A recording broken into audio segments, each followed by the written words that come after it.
Yo, what up guys? Welcome to another market review of E-mini S&P 500 futures and NASDAQ. So let's get right into it. Monday's price action. What was the narrative, right? There was a nice opportunity over here, but I will go over that one in a second. Let's look at the narrative, right? What was happening? Let's go to the 50-minute time frame.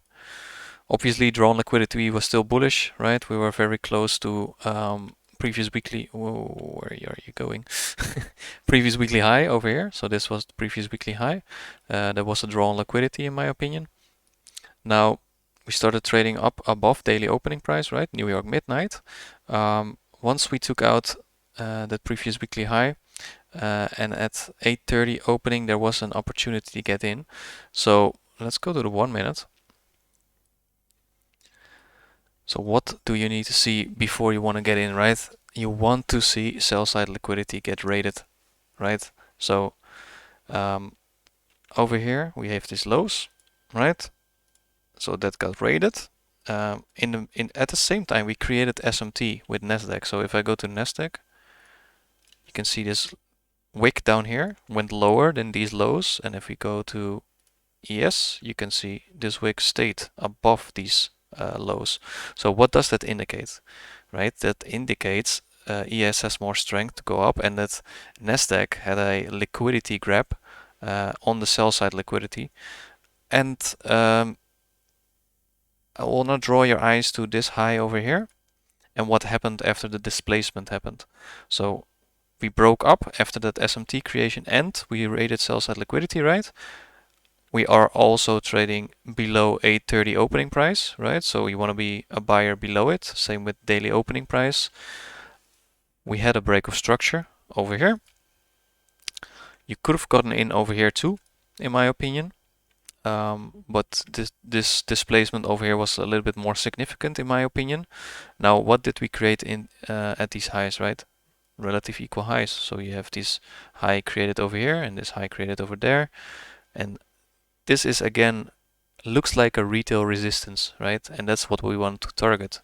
So all the buy stops are over here.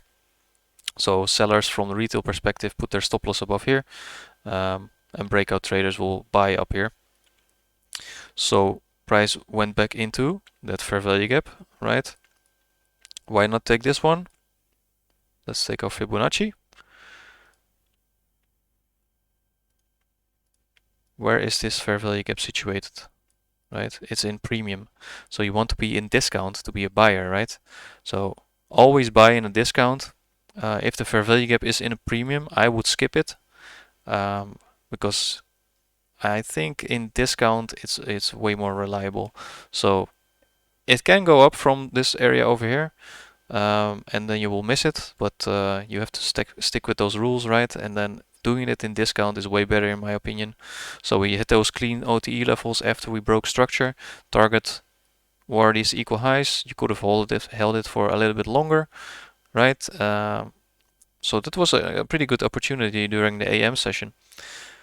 I was not at the charts today. I don't trade on a Monday, and then the rest looks like consolidation to me. So yeah, AM session looks pretty good. You could have gotten in probably on this fair value gap here too for a sell, because we actually broke the structure and left what are we leaving behind over here, right?